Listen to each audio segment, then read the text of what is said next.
Assalamualaikum warahmatullahi wabarakatuh. Balik lagi bersama gue di KPR.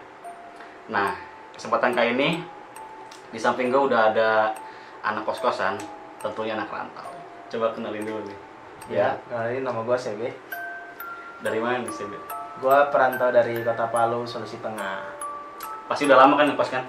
Ya lumayan, sekitar udah mau 4 tahun lah. Gue bakal ngulik nih ke temen gue, sisi apa sih dari kos-kosan yang pernah dialami. Biasanya kayak mistis-mistis gitu. Biasanya kan horor gitu ya. pokoknya nggak asing lah kalau tentang horor ya, apalagi di kos-kosan, di tempat orang yang siapa tahu sebelumnya pindah gara-gara sesuatu atau ada gangguan-gangguan gaib. Bisa jadi kan kayak gitu. Iya. Pengalaman mistis lu yang pernah lu alami lah selama di kos-kosan. Jadi gua mungkin langsung berbagi pengalaman aja sama teman-teman. Namanya anak rantau pasti namanya anak rantau pasti dia jadi anak kosan di kota tempat dia kuliah. Kebetulan gua perantau dari Kota Palu, jadi gua ngekos ini udah hampir selama 4 tahun. Ya adalah berbagai macam kisah-kisah horor, kisah mistis. Iya, kayak ngekos gitu. gangguan-gangguan gaib. Nah, adalah gangguan-gangguan dikit. Mungkin gue cerita dulu yang paling Yang paling serem lah, paling lu berbekas gitu. dari yang paling rendah nih tingkat horornya, dan sampai yang paling tinggi mungkin ya. Apa langsung dari tinggi dulu apa kali ya? Jangan, mungkin gue cerita yang awal biar penonton tidak kaget. Ya biar nggak kaget. Mungkin gue cerita pertama kali tuh gue ngekos tahun 2016 tuh. 16. Di salah satu daerah di Jakarta lah.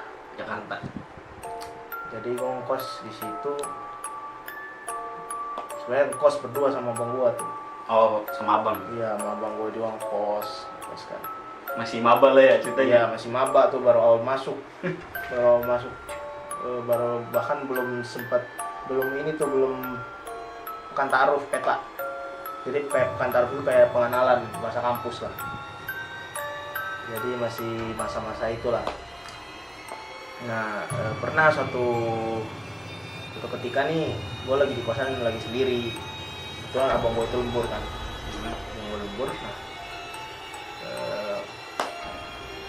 Nah, kosan gue ini yang nggak tahu kenapa lampunya sering mati tiba-tiba. Token. Mungkin positif tinggi saya itu mungkin masalah listrik atau ini.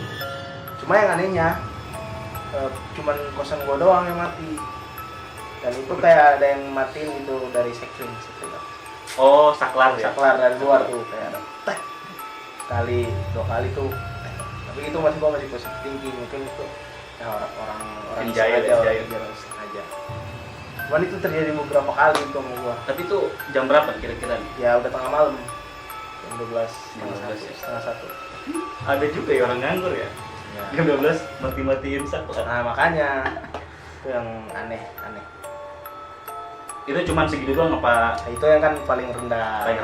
Cuman ya udah menakutkan sih, cuman berbagi aja. Jatuhnya itu mah gangguan semua anak kosan kali ya? Iya kali. Masih medium. Nah, ada nih, ini yang paling lumayan sih dari pengalaman horor selama ngekos nih. Ada sih yang paling lumayan parah. Dulu tuh gue udah semester 4 atau 5. Nah, jadi gue lagi emang di kosan lagi sendiri tuh. Jadi gue ngekos nih berempat, dan gue udah gak ngekos lagi sama abang gue, udah pindah bareng ngekos bareng temen-temen gue. Apa ya. nih? Crash sama abang? Enggak sih, cuman dia udah nikah, jadi gue ngekos bareng teman. Jadi gue pernah lagi kosan sendiri. Sebenarnya bukan kosan sih, lebih jatuhnya kontrakan karena bertingkat. Nah itu gue ada bertingkat, jadi ada tangga dong naik ke atas buat ke lantai atas itu, dan iya, tangga turun naik. Nah pas padahal gue di kosan lagi sendiri tuh, tidur di bawah, di kamar bawah. Tapi pas udah jam 1 atau jam setengah 2 tuh gue dengar suara ada orang turun naik tangga. Waduh, Kayak emang langkah kaki gitu. lumayan ya. Nah, gua udah mikirnya mungkin inilah tikus lewat. Gua mikirnya gitu, masih positive thinking. Tapi gua mikir lagi, kok suaranya makin jelas gitu naik turun tangga. Soalnya dek dek gitu ya.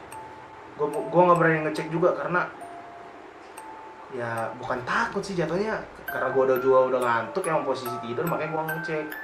Jatuhnya malas. Akhirnya gua udah tidur aja, ya udah sampai pagi. Ya udah nggak ada apa-apa. Tapi lu bisa Cuman gue masih penasaran kira-kira itu suara apa. Karena gue di kosan sendiri, gak ada teman gitu, emang lagi sendiri. Dan ada kayak orang turun naik tangga ya. Mungkin itu kucing. Mr. Chong yang tersesat. Mr. Chong, Anda tahu Mr. Chong? Tahu. Apa? Itu apa? Tidak usah disebut. Ntar dia datang. Untuk yang serem. Serem banget nih, gue pernah. Ini emang parah sih. Ini sampai gue takut banget. Gimana? Kebetulan kan gue emang sering sendiri nih di kosan, karena emang pak gue anak rantau yang kos paling jauh, maksudnya yang tinggalnya paling jauh dari kota lalu. Dan teman-teman gue tuh ada yang kos bareng, cuman dia orang Masih sekitaran aja. orang sekitaran Jabodetabek lah, jadi biasanya dia pulang dan gue emang sendiri biasanya di kosan. Dan ini cerita paling parah sih, ya, gue mau berbagi aja. Share ke teman-teman kita nih. Gue lagi ya udah sekitaran jam 1 juga Tuh. kebetulan gue udah posisi tidur juga. Tapi lagi agak main HP gitu. Kebetulan di belakang kosan ini ada pohon gitu ya, pohon apa, pohon jambu kali.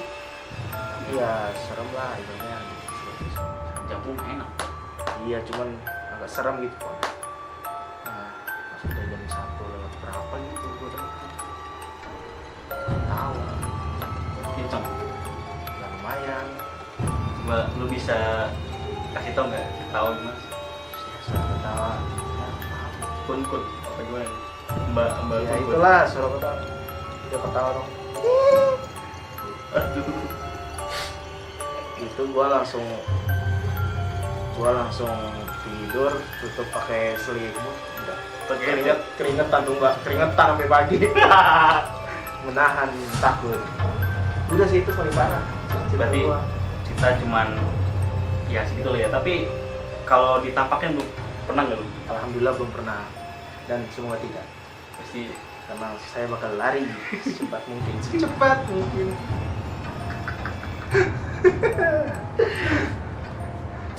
Berarti ya seginilah kisahnya gitu ya. Itu aja sih dari kalau gue pengalaman mistis atau pengalaman yang pernah gue alami di kosan. Berarti soal serem atau enggaknya itu mah tergantung yang menilai gitu lah. Kalau Teman-teman. menurut gue sih ada takut, cuman nggak berlebihan, cuman ya namanya Cuma lumayan lagi ya buat mencegah ya. namanya perasaan kan nggak bisa dibohongin ya. Iya. Asik.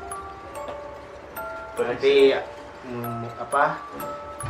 mungkin kalau ditongolin kayak itu alhamdulillah belum pernah. Jadi semoga tidak.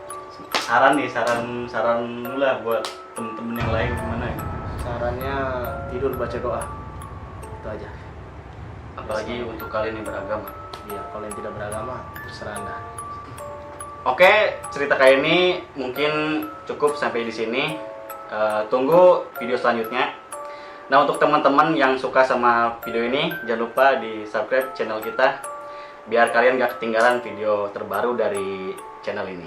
Jangan lupa like, komen, dan ceritakan kisah horor kalian selama di kos-kosan di bawah. Oke, see you next time.